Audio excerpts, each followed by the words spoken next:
Well, good morning, my friend, and welcome to the Pastor's Podcast. It is Wednesday morning, and I'm in the middle of the week, just a little over a week away, Thanksgiving Day.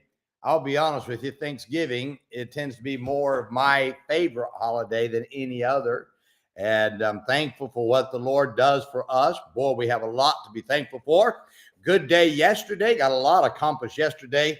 On into the night, even working from my house a little bit, getting some things done, and excited about what God's going to do here at our church here in the coming year. As I start gearing my mind and everything towards the coming year, got a lot of projects that I believe God's going to help us to accomplish as we get throughout the year. Well, today I want to talk about killing the status quo.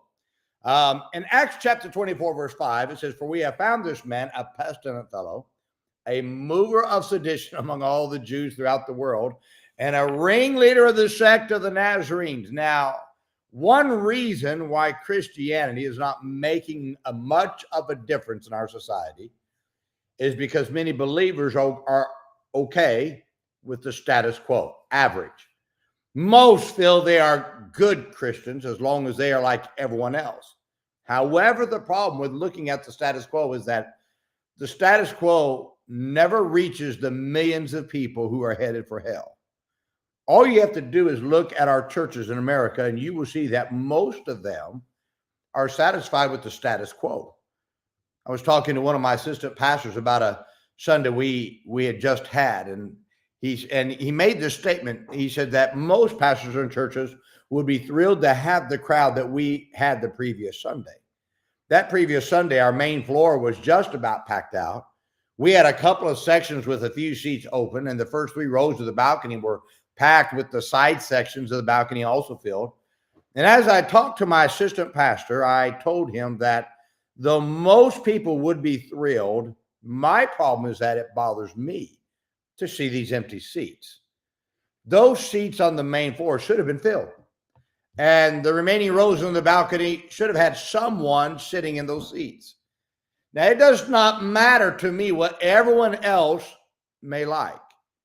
I've determined not to accept the status quo. Now, Paul could have never been accused of accepting the status quo. When his enemies described him, they said that he was a pestilent fellow, a mover, and a ringleader. Now, these descriptions about the Apostle Paul most certainly show us what we must be if we are going to kill the status quo. The reason Paul made such an impact is not because he was sinless, but because he never accepted the status quo. If the status quo is not going to control our lives, then we must be known, sadly, as a pestilent fellow. Being a pestilent fellow means that you're a person who shakes things up.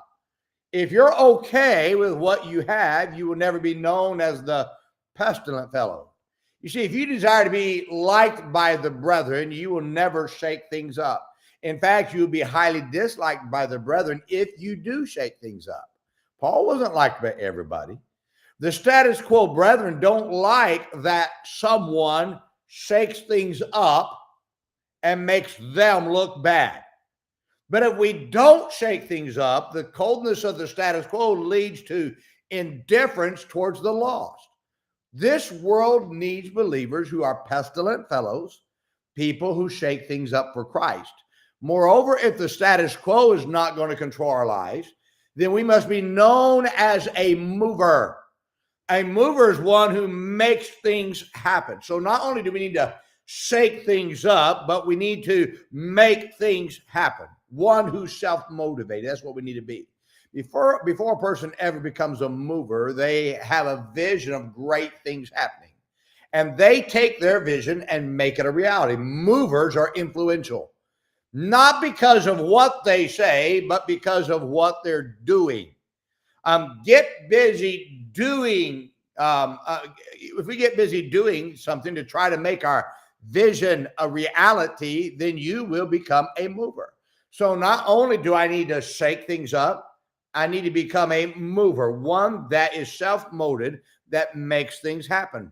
Furthermore, if the status quo is not going to control our lives, then we must be known as a ringleader. Now, let me tell you, a ringleader is an initiator.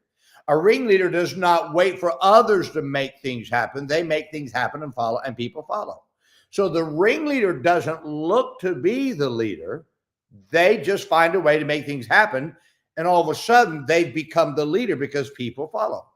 You see, Christianity does need ringleaders who have the faith to shake things up and do something big for God and become movers of the old past to say, you know what, we're going to make something happen. We are going to make something happen one way or another and become self-motivated. All you have to do is look at churches around the country. Look at the pictures of these churches that they take. I'm going to tell you right now, most of these churches, everybody looks perfect. And the church where everybody looks perfect is a church that has settled for the status quo. A church that is doing something for God is going to have a very good mix of brand new people that aren't dressed right, that don't know how to do things just right, along with the people that have grown in the Lord and then know how to dress right and live right. But we cannot become satisfied. You see, I believe too many churches have become comfortable with the status quo because they look like a museum. Everybody's perfect on the inside. If you was to Maranatha Baptist Church, the museum church goer would look at my church. Oh, Dominic, he had to let down his standards to grow. No, we've seen people saved. They're coming to our church and they're growing in the Lord, and that one day they'll be where they need to be. But if I can just keep them coming, they'll grow. Now, understand, I can't browbeat people and say, hey, you got to do this. No, I can't do that. But I don't accept the status quo. I keep moving forward. I try to make sure I'm doing something, and I try to bring them in. And this is what I found. The more I bring people in, the more that God's doing something great in our church. And my friend, you can die in the status quo church. God help you, because we'll raise our children not even to be the status quo. If we accept good, they'll accept fair. If the next generation accepts fair, then the next generation will accept poor. You see, I've got to hit excellence if somebody's going to at least do good. And I don't want to accept the status quo. Now, neither should you. We should be churches that say excellence is all that we're going to accept. We ought to shake things up in our area. We ought to become movers and initiate great things happen. And what happens, we become the ringleader. All of a sudden, oh, he's a leader. No one ever set out to be a leader. I don't know who the leader is. And someone every once in a while, people say, well, you're a leader. You need to say something. I don't know that I'm a leader. I'm a pastor of a church. That's what I am. And I try to do what's right.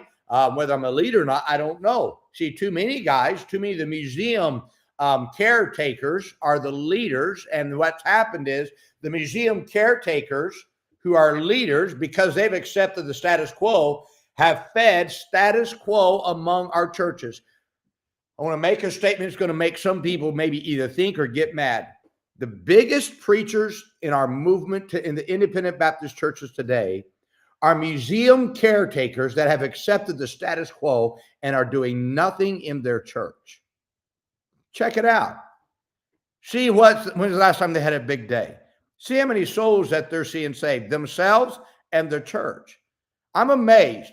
We elect pulpiteers come into our churches who are status quo museum caretakers, and they only caretake a museum instead of, you know what? Let's be a shaker. Let's be a mover. Let's be a ringleader. Let's do something big for God.